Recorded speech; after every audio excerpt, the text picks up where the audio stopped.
All right, let's lay this out in full. Because this isn't just about fake news. This isn't just about government corruption. This is about control, about how entire populations are manipulated without even realizing it. And the scariest part? You've been funding it the whole time. For decades, people believed the media was independent, that it was run by journalists who sought the truth, held the powerful accountable, and exposed corruption wherever they found it. That was a lie. The media today isn't a watchdog, it's a mouthpiece, a propaganda machine designed to manufacture reality, shape public perception, and keep you believing whatever the government wants you to believe. And if you think that sounds like some wild conspiracy theory, then ask yourself this. Why is it that every major news outlet, CNN, the New York Times, the BBC, why do they all push the same stories, the same talking points, at the same time, using the exact same words? How does that happen? Why do narratives appear out of nowhere and then suddenly become the official truth overnight? This isn't journalism.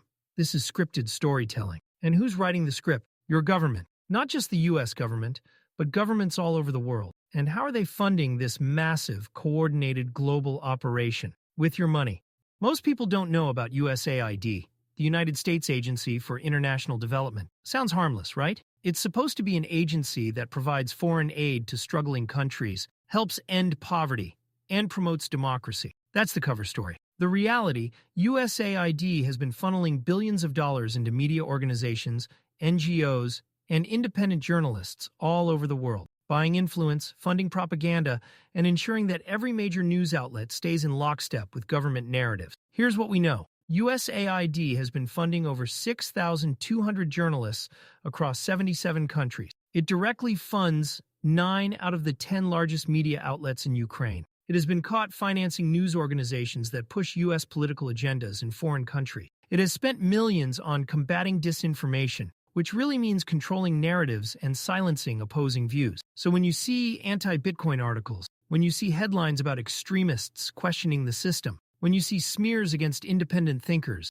understand where that messaging is coming from. The system isn't just corrupt, it's designed this way on purpose. And how do they afford it? By printing endless amounts of money. None of this would be possible if governments had to actually earn the money they spend. If they had to tax every dollar they use for propaganda, people would notice. There would be outrage. But with fiat currency, with the Federal Reserve's ability to print unlimited dollars out of thin air, they can fund anything without asking for permission. Think about what that means. Governments print money.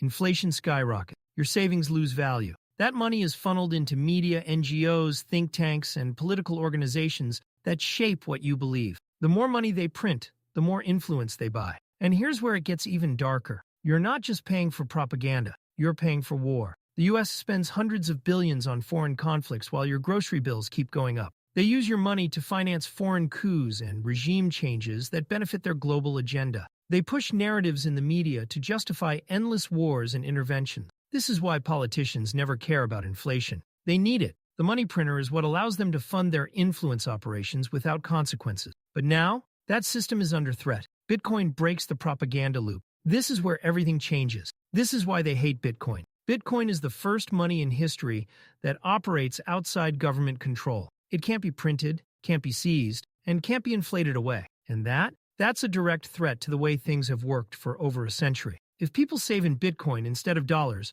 the government can't just print more money to finance propaganda. If people exit fiat and opt for a monetary system that is transparent, scarce, and independent, then suddenly the entire financial model of control collapses. Imagine a world where governments can't afford to fund endless wars. Media outlets can't be bought with printed money. The Federal Reserve loses its ability to silently rob you through inflation. That's the world Bitcoin is creating, and that's why they attack it. That's why every major news outlet, every central banker, every politician who benefits from the fiat system is terrified of Bitcoin, because they know what happens when people wake up. Once you see the truth that the real scam isn't Bitcoin, it's the fiat system itself, you can't unsee it, and they can't stop it. They can ban Bitcoin, regulate it, demonize it, tax it, but they can't kill it, because Bitcoin doesn't live in their system. It's bigger than them. The legacy media is dying. Trust in government is collapsing. People are waking up. And Bitcoin is accelerating that process. Because in the end,